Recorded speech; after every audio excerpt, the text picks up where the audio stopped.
Oke, selamat pagi Bapak Ibu sekalian. Ya, ini pertama kalinya saya melayani di PCC di Semarang ini. Ya, mungkin Bapak Ibu belum familiar, belum pernah melihat saya melayani di tempat ini karena memang ini baru pertama kali. Jadi izinkan saya memperkenalkan diri dulu Bapak Ibu ya, karena ada pepatah mengatakan kalau tidak kenal maka tidak sayang ya, karena saya ingin disayang sama saudara, saya kenalan ya. Oke, nama saya Joshua Iwan Wahyudi, Bapak Ibu. Banyak orang bingung, Pak kok nama banyak sekali ya, ada Joshua, ada Iwan, ada Wahyu, ada Yudi, semua gabung jadi satu ya. Panggilnya siapa? Nah Bapak Ibu supaya Anda nggak bingung, kalau Anda entah bagaimana caranya suatu hari Anda ketemu dengan saya atau Anda papasan dengan saya, Anda ingat jangan cuekin saya Bapak Ibu ya, Anda panggil saya namanya Iwan saja saudara ya. Karena Iwan artinya inilah pria menawan saudara ya. Nah, supaya Anda cepat ingat gitu kan, nanti oh ini yang kemarin ya Pak Iwan gitu ya. Saya datang dengan istri saya, ini adalah istri saya namanya Foni Bapak Ibu ya. Tidak ada singkatannya, kalau ada singkatan tolong saya dikasih tahu yang bagus apa singkatannya ya. Oke Bapak Ibu siap untuk firman Tuhan pagi hari ini? Siap, amin.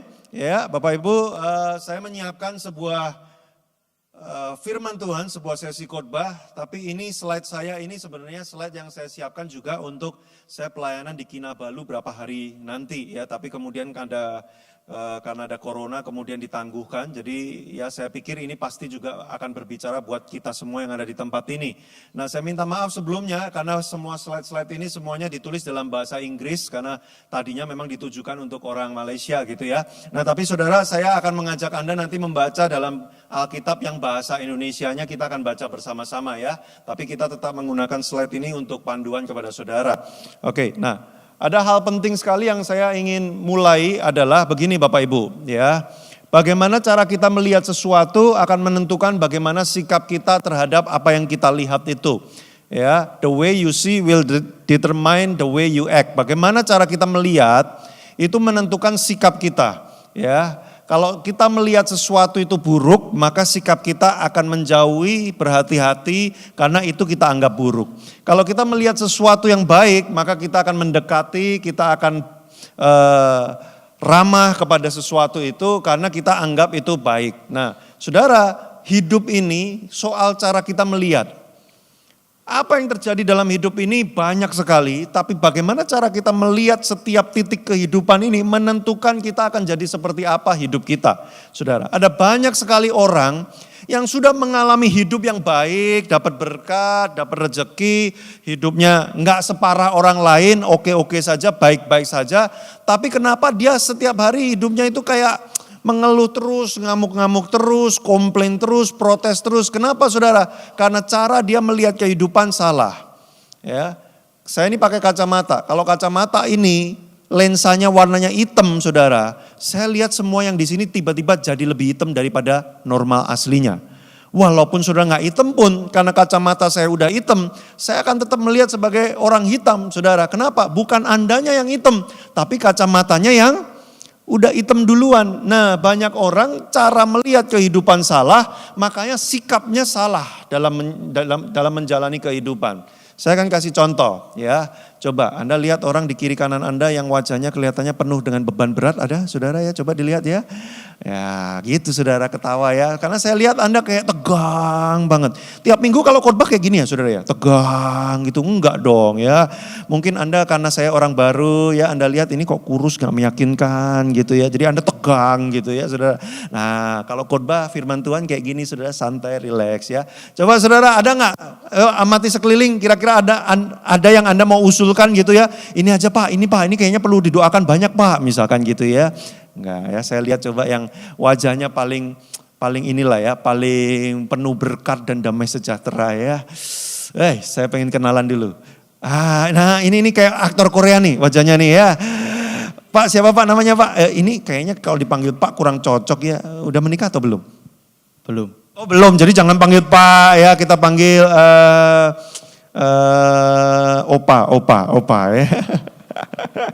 Wow, namanya siapa? Albert. Umur berapa, Bert?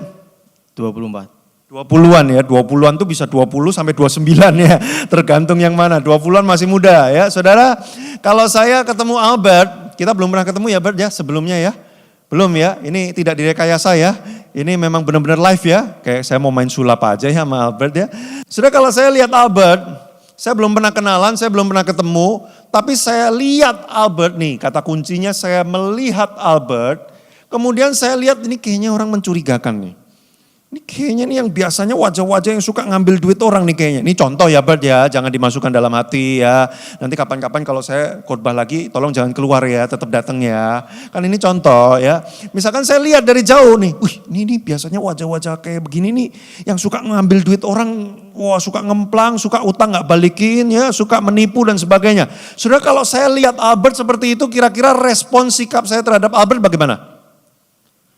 Mau gak saya kenalan sama Albert? Nggak mau, kenapa? Yang saya lihat, Albert tidak baik. Ada hal-hal yang tidak baik yang saya lihat dalam diri saya. Nah sebaliknya saudara, kalau saya ketemu Albert, ini wajah pria idaman semua orang ini ya.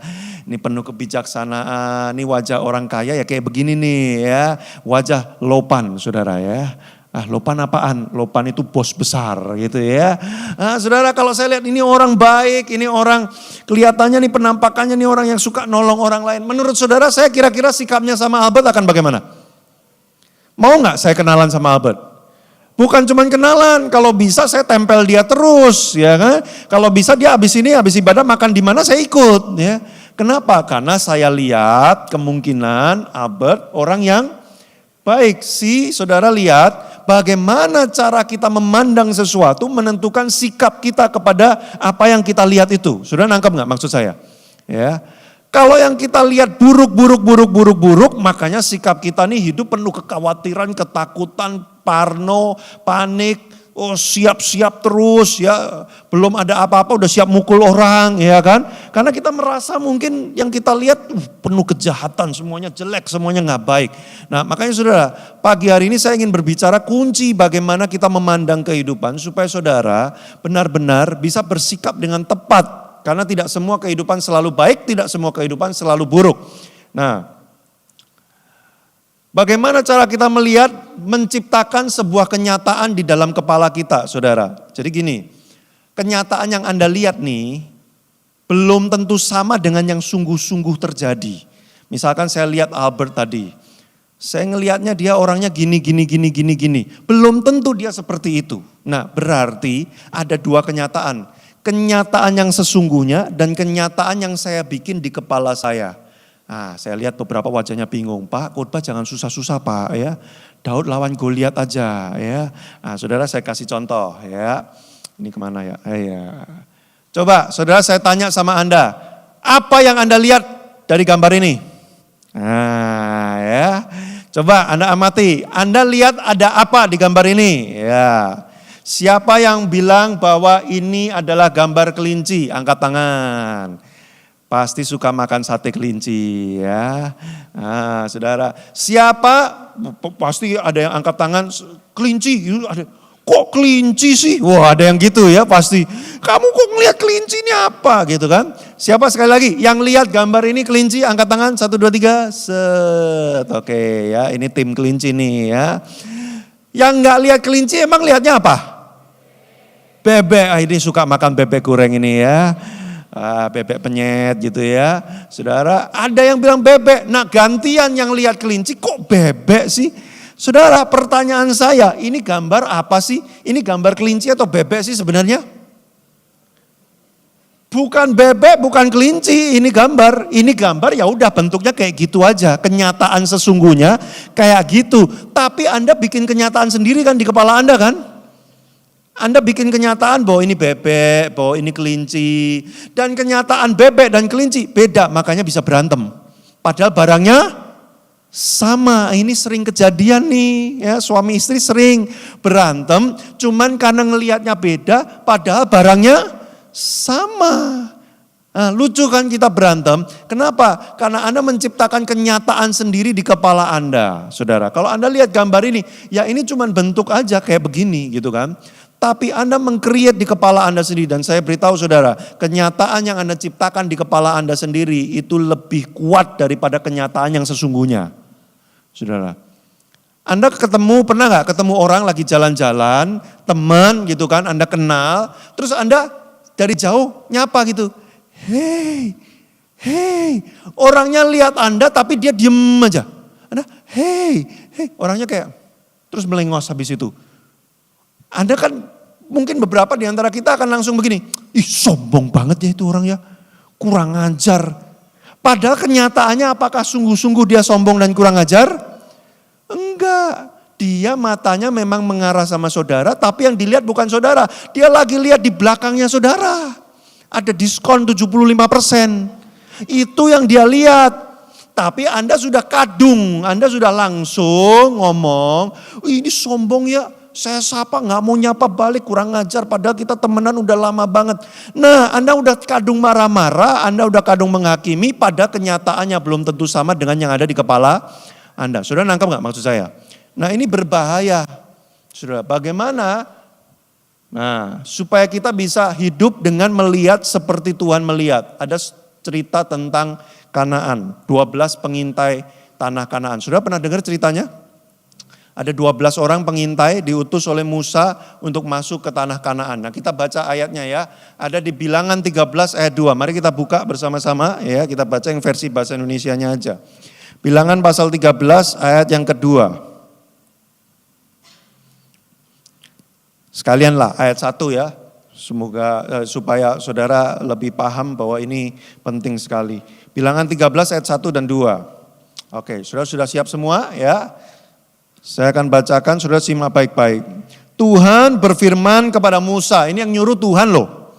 Ya, Tuhan berfirman kepada Musa, suruhlah beberapa orang mengintai tanah Kanaan. Ini kalimat penting. Yang akan kuberikan. Jadi kalau Tuhan sudah ngomong, akan kuberikan. Kira-kira Tuhan bakal bohong gak? Kalau kita ngomong, tenang ya, nanti kalau kamu sudah menikah, rumah ini akan papa berikan. Bisa iya, bisa enggak. Ternyata setelah menikah, tahan ya, sebentar ya, ternyata papa masih sangat sehat dan kuat ya. Tunggu dulu ya, sekian puluh tahun lagi. Gimana sih? Nah, ya. Kalau kita janji manusia kadang bisa iya, bisa enggak. Tapi kalau Tuhan bilang begini, masuklah ke tanah Kanaan yang akan kuberikan. Udah pasti enggak saudara? Pasti diberikan. Pasti, yang bikin pasti bukan janjinya. Yang bikin pasti siapa yang bikin janji. Yang bikin janji Tuhan, kalau dia bilang diberikan, pasti akan diberikan. Jadi harusnya kalau kita jadi orang Israel, udah gak usah pusing. Pasti akan diberikan. Nah baca lanjutannya ya. Suruhlah beberapa orang mengintai tanah Kanaan yang akan kuberikan kepada orang Israel. Dari setiap suku nenek moyang mereka haruslah kau suruh seorang, semuanya ini penting. Siapa yang disuruh saudara? Pemimpin-pemimpin. Kenapa kata pemimpin penting? Karena kalau pemimpinnya aja udah ngaco, biasanya orang yang dipimpin ikut ngaco, ya kan? Di antara mereka, Bilangan 13 ayat 2. Maka berangkatlah saudara, jumlahnya 12. Karena ada 12 suku bangsa Israel. Setiap suku ada satu orang pemimpinnya dikirim. Saudara, Israel itu jumlahnya jutaan penduduknya waktu itu. Ya. Bukan penduduk lah, mereka belum punya negara, belum menetap. Jadi apa ya, bangsanya itu jumlahnya jutaan saudara. Dibagi menjadi 12 suku. Tiap suku itu satu orang pemimpinnya diutus untuk lihat tanah Kanaan. Nah apa yang terjadi setelah mereka melihat tanah Kanaan saudara? Nah mari kita baca ayat 27 sampai 28. Bilangan 13 ayat 27 sampai 28. Saudara masih bersama dengan saya? Amin. Ya, gak ada yang tidur kan ya? Coba dilihat di kiri kanannya, kalau ada yang tidur bangunkan dia, saudara ya. Bahaya, kelamaan tidur di gereja roh bisa meninggalkan tubuh saudara ya. Coba bangunkan dia ya. Bilangan 13 ayat 27 sampai 28. Nah tadi sudah ya, Tuhan yang suruh, lalu kemudian mereka berangkat. Mereka lihat-lihat selama 40 hari mereka lihat-lihat di tanah Kanaan. Apa yang terjadi saudara? Ayat 27, semua siap, saya bacakan, saudara simak baik-baik. Mereka menceritakan kepada Musa. Jadi 12 orang balik, mereka cerita sama Musa. Apa yang diceritakan? Kami sudah masuk ke negeri kemana kau suruh kami. Dan memang negeri itu berlimpah-limpah susu dan madunya. Dan inilah hasilnya. Jadi mereka bawa beneran hasilnya saudara. Konon katanya, ya saya banyak mempelajari konon katanya.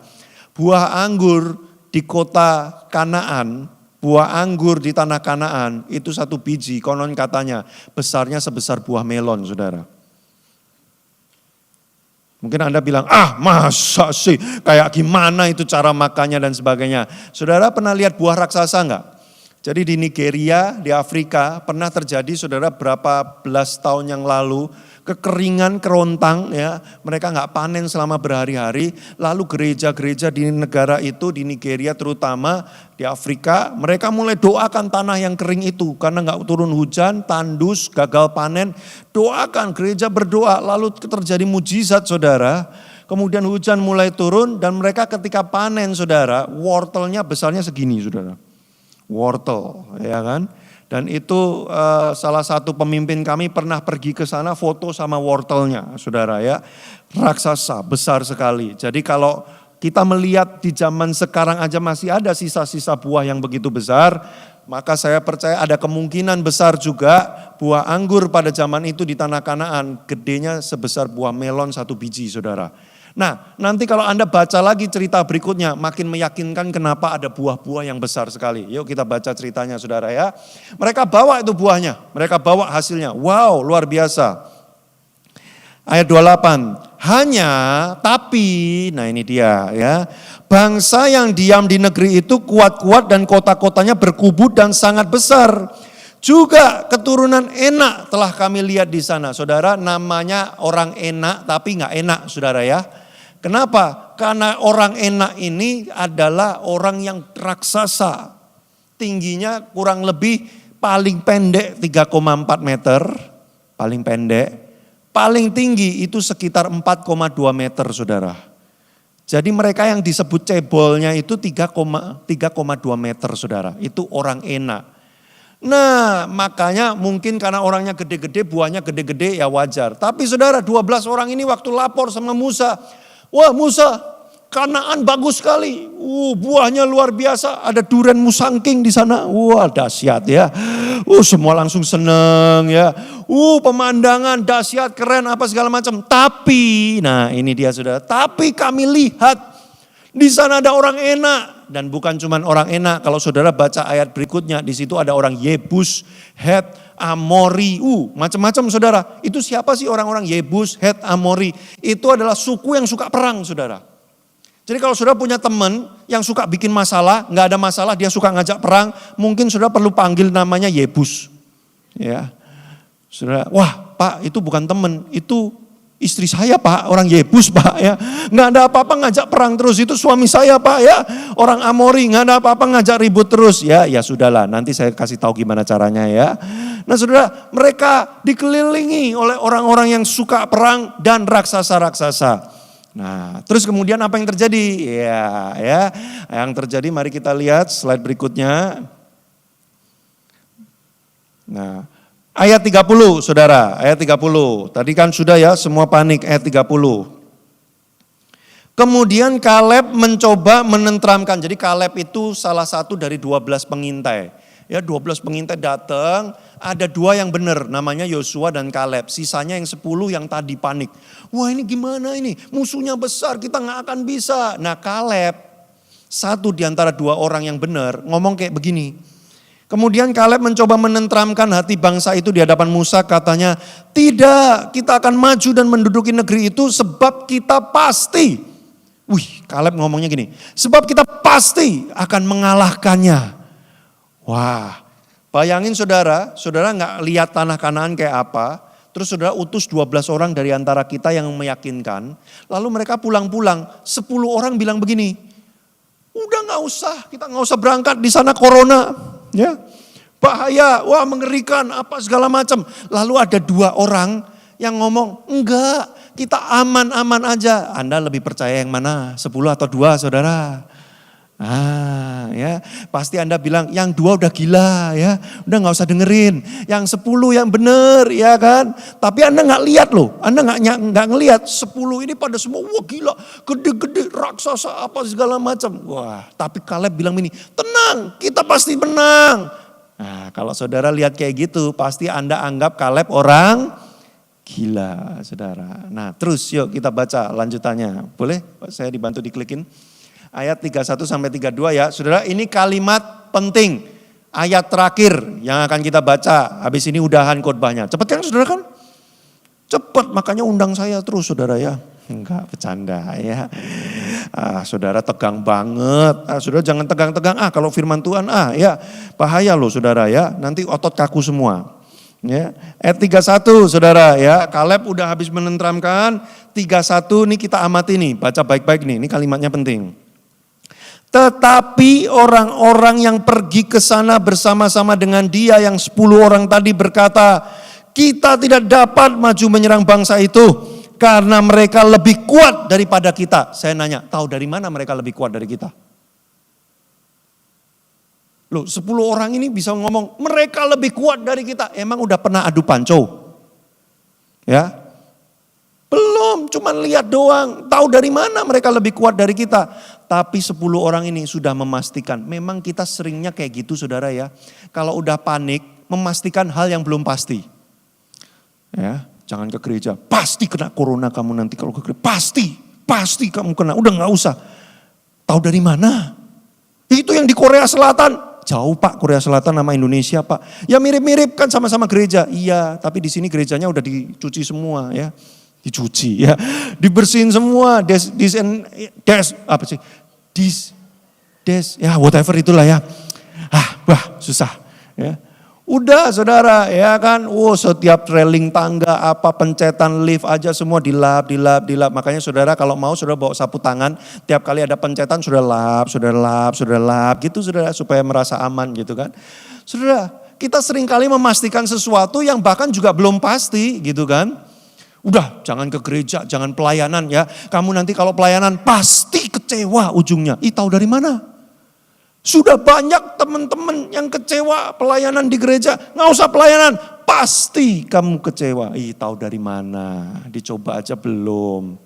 Justru itu Pak saya nggak mau nyoba karena udah pasti. Tahu dari mana? Nyoba aja belum. Terus kita ngomong kayak gini sampai ntar sore.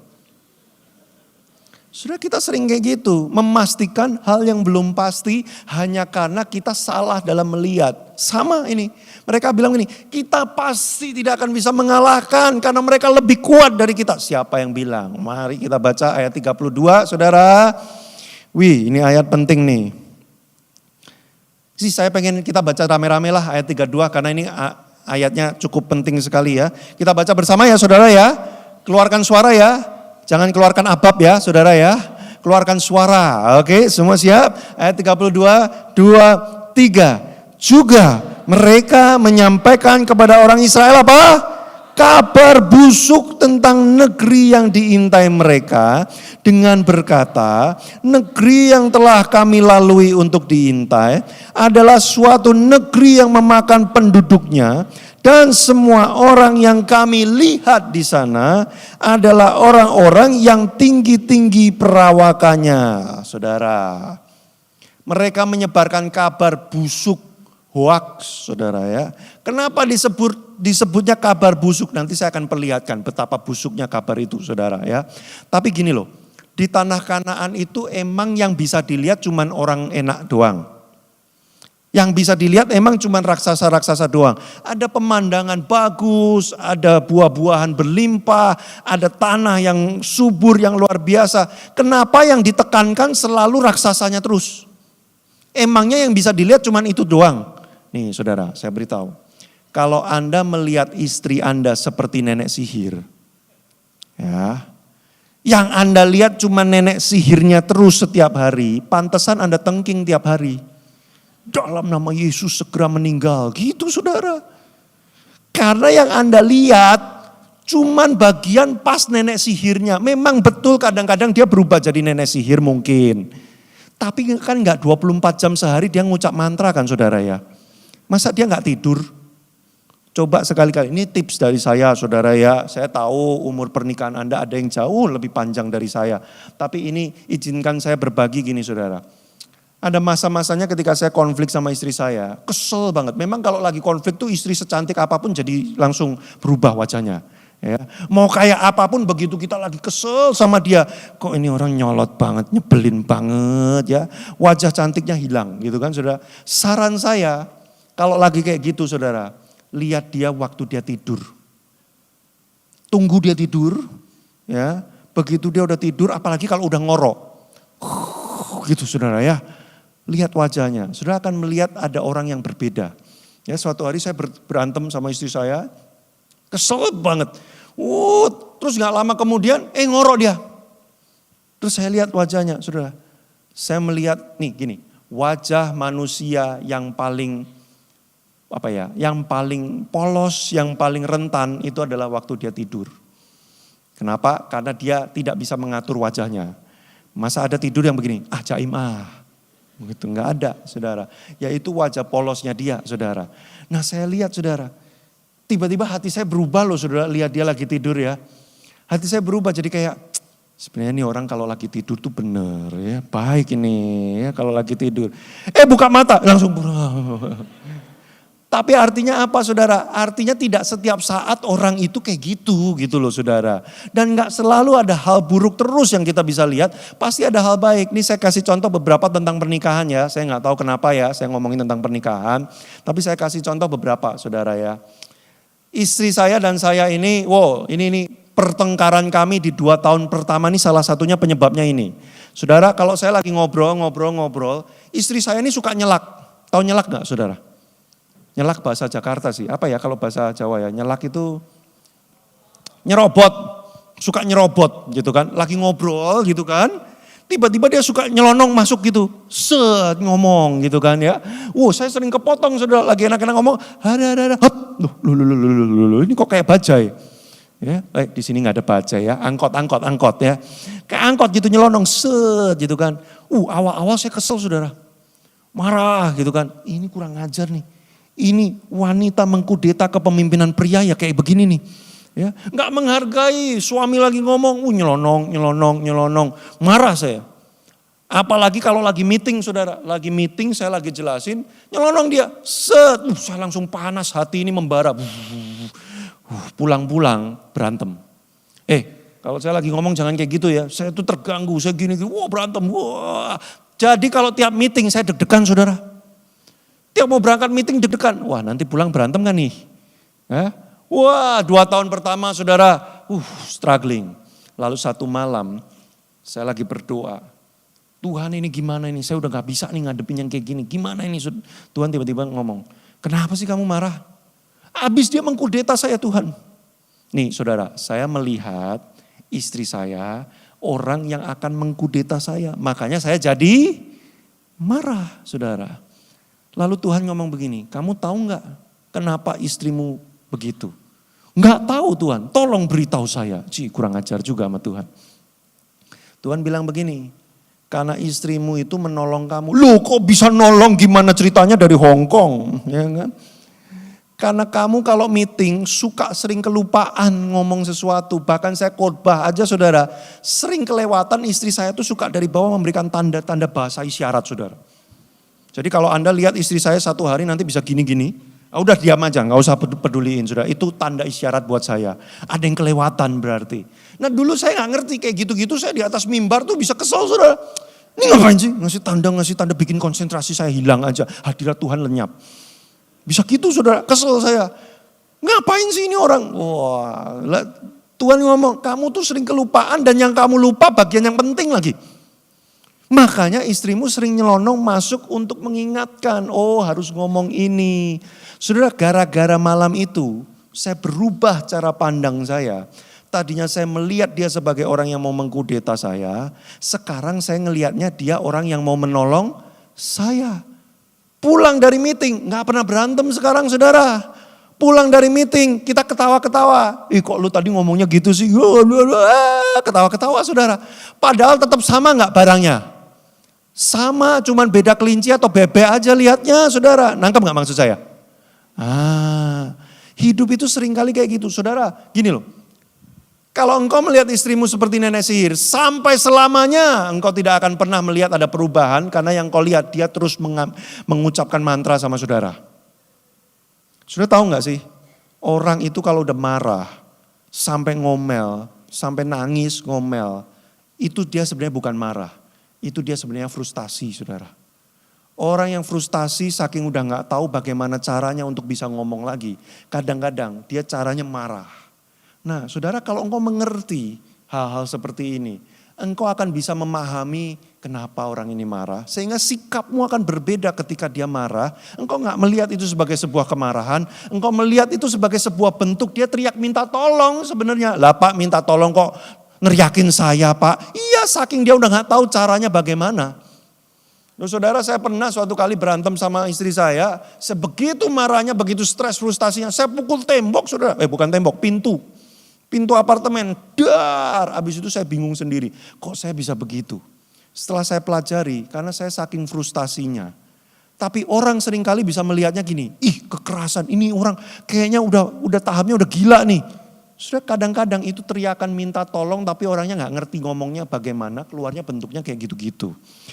Saya bukan melegalkan kekerasan dalam rumah tangga, gak boleh. Kalau saudara ada kekerasan dalam rumah tangga, pria-pria kekerasan dalam rumah tangga, bertobat. Gak boleh dilakukan. Tapi maksud saya adalah begini saudara. Kadangkala orang itu udah gak ngerti lagi harus bagaimana. Sehingga cara dia mengekspresikan keluar itu aneh-aneh macam-macam. Nah kalau kita ngelihatnya selalu yang jelek-jelek terus, kita gak akan pernah ketemu jalan keluarnya. Arton boleh iringin saya? Saudara kalau engkau lihat satu hari nih, saya lagi jalan-jalan di mall di Jakarta saudara. Ada anak minta mainan sama papanya, sama mamanya, nangis, teriak-teriak, muter-muter di lantai kayak helikopter saudara. Muter. Terus kemudian tiba-tiba papanya saking marahnya dia emosi.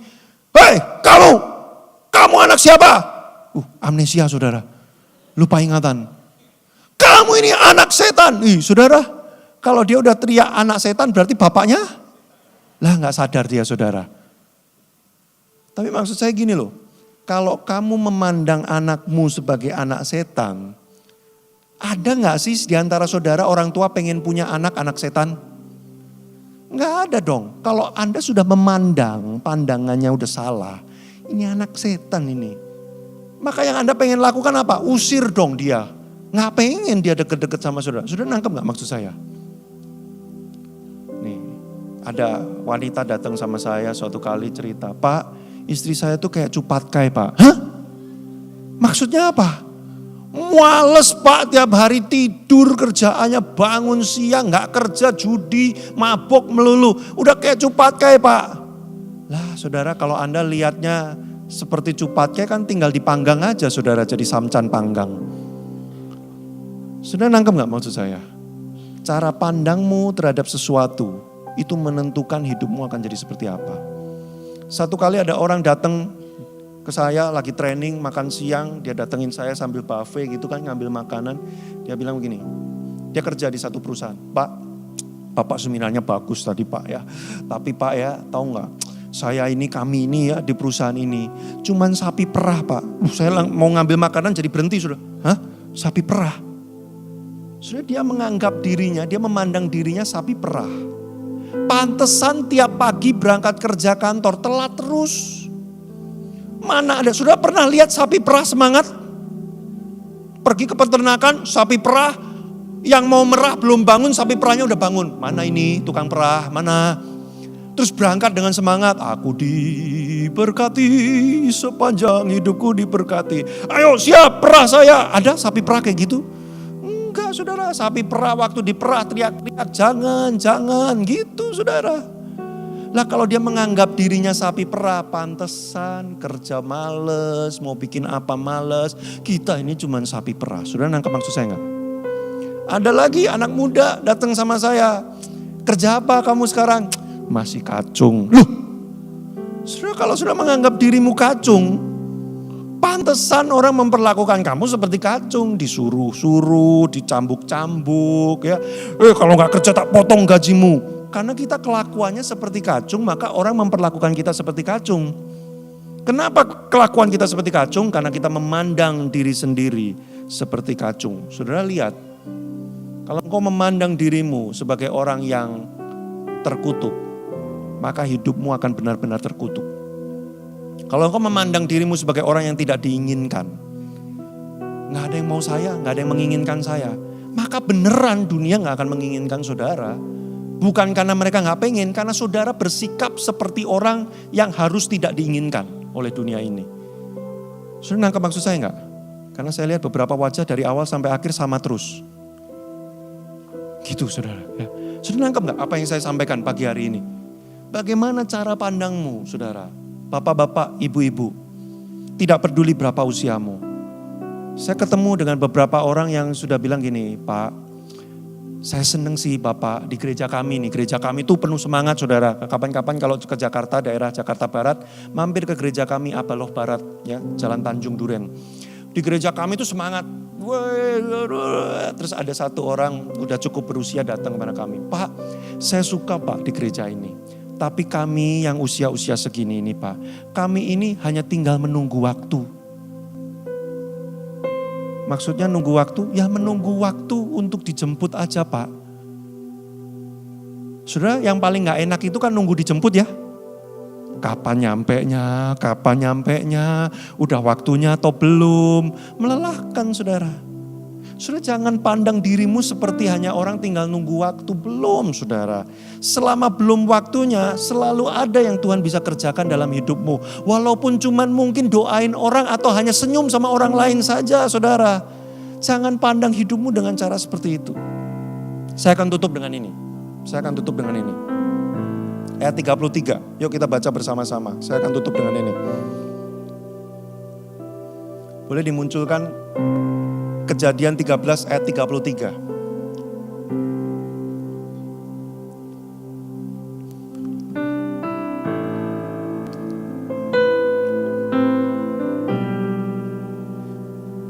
Ya, sebentar.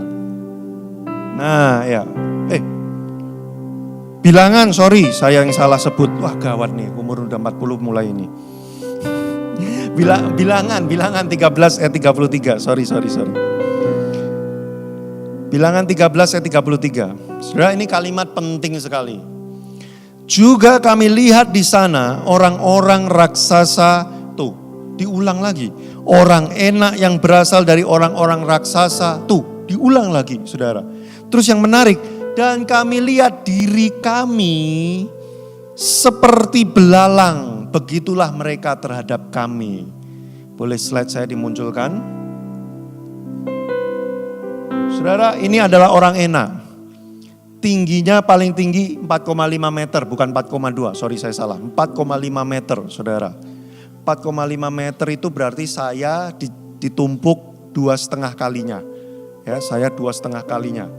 Nah, orang Israel saudara itu tingginya adalah 1,7 meter. Sudah lihat, sudah ikutin saya ya. Antara orang Israel mau jadi orang enak itu butuh 2,6 kali. Menurut saudara, kalau orang model kayak gini ngadepin yang kayak gini, masih bisa menang gak sebenarnya? 2,6 meter, masih bisa menang gak sebenarnya? Sebenarnya masih bisa, tergantung gimana cara perangnya, betul? Tapi yang dilaporkan, kenapa disebut kabar busuk?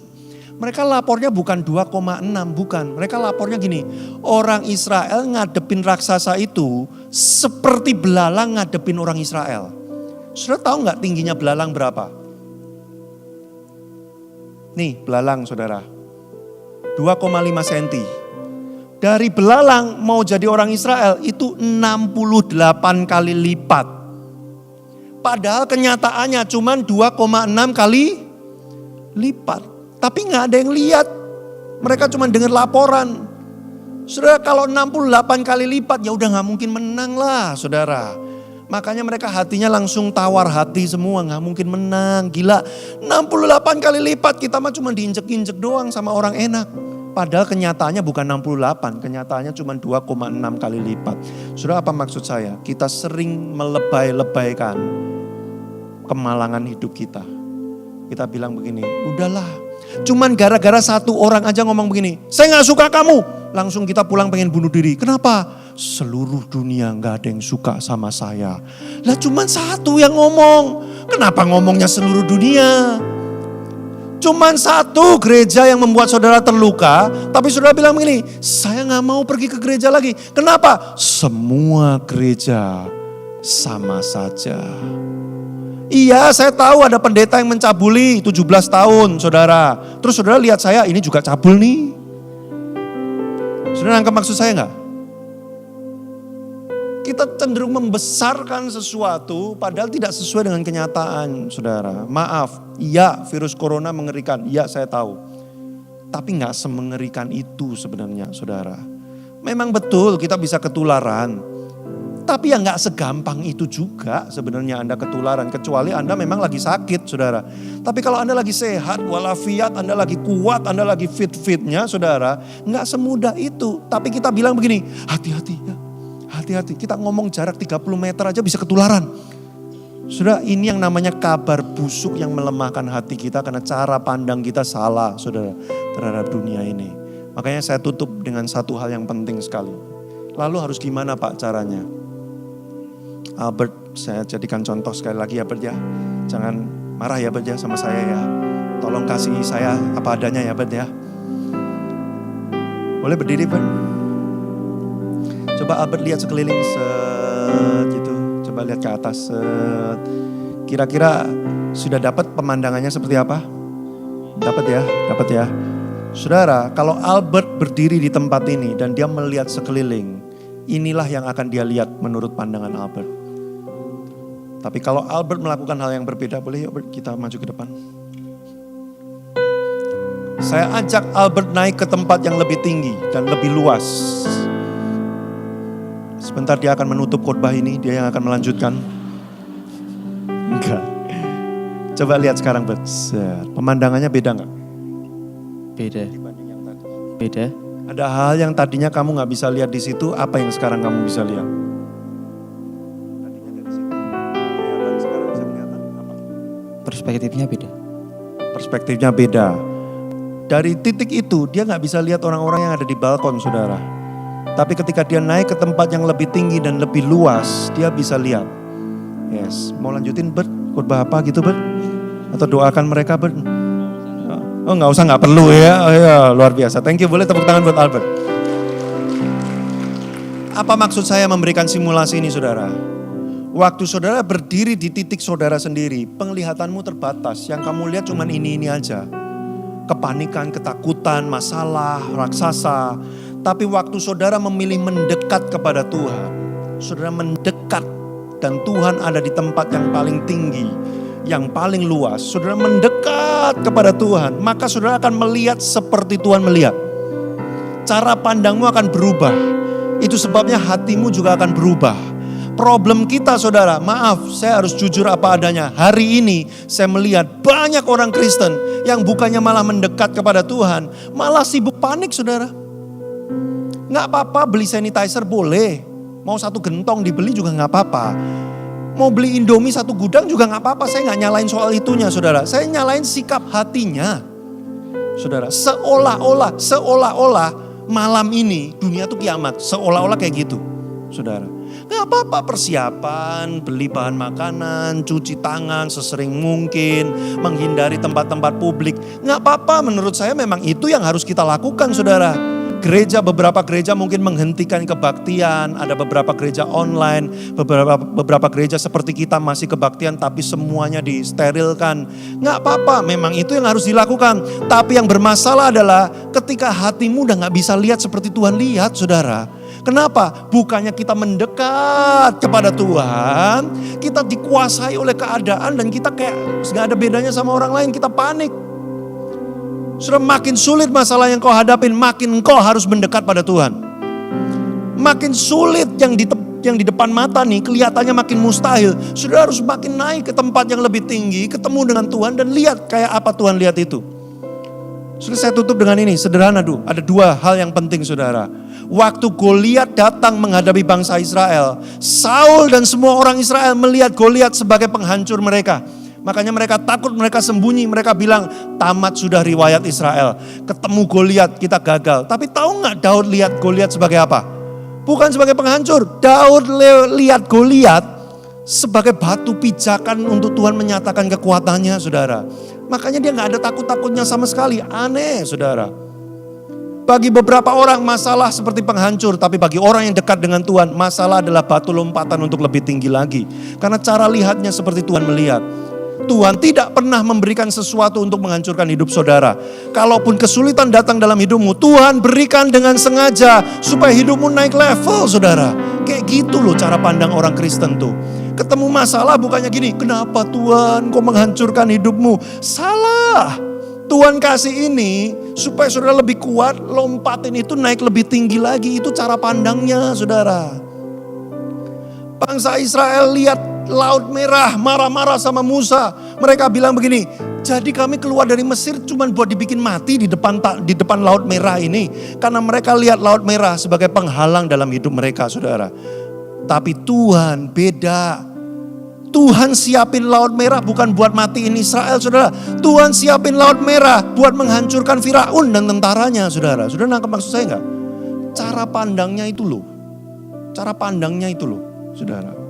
Kalau engkau pandang gereja itu selalu yang jelek-jeleknya terus. Pendeta nyuri duit jemaat. Pendeta ini apa segala macam. Makanya sikapmu benci sekali kepada kekristenan. Padahal mungkin engkau boleh saja membenci pendeta. Tapi layakkah engkau membenci Tuhan hanya karena manusia yang berbuat salah? Sudah cara pandang yang salah. Membuat sikapmu menjadi salah semua. Makanya yang paling penting hari ini apa saudara? Dekat pada Tuhan. Cari Tuhan, dekat Tuhan. Tanya Tuhan gini, Tuhan ini apa sih? Ini corona ini apa sih Tuhan? Tuhan mau ngomong apa? Tuhan mau ajarin kami apa? Tuhan mau tunjukkan apa? Waktu saudara mendapatkan suara Tuhan nanti, hatimu akan menjadi tenang, engkau percaya bahwa Tuhan masih pegang kendali dalam hidupmu saudara. Tanya Tuhan buat istrimu, Tuhan istri saya ini kenapa? Kesurupan apa ini istri saya ini? Kenapa Tuhan? Saya pengen tahu Tuhan gimana. Suamimu tanya Tuhan saudara, kenapa suami saya kayak gini Tuhan? Apa yang saya harus lakukan? Waktu engkau mendengar suara Tuhan, sikapmu akan berubah, hatimu akan berubah, engkau akan menjadi lebih kuat. Saya cukup berbicara saudara, mari kita berdoa. Mari kita datang kepada Tuhan. Datang ke tempat yang lebih tinggi. Lihat seperti Tuhan melihat. Saya gak lama-lama, tapi saya minta saudara siapkan waktu untuk kita sungguh-sungguh pada pagi hari ini berdoa yuk. Apa pergumulan, apa kesulitan yang kau sedang hadapi hari-hari ini?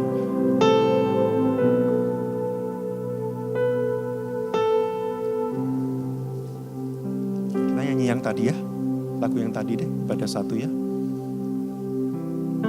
Tiada yang. Kita nyanyikan lagu Aku Percaya saudara. Arahkan hatimu, arahkan pandanganmu kepada Tuhan, bertanya kepada Dia. Condongkan telingamu kepada suaranya. Mari saudara datang Tuhan. Tiada yang seperti Engkau. Begitu mengasihiku, Kau Tuhan sanggup menjawab semua seru doa, doaku. Tiada yang seperti Engkau. Oh begitu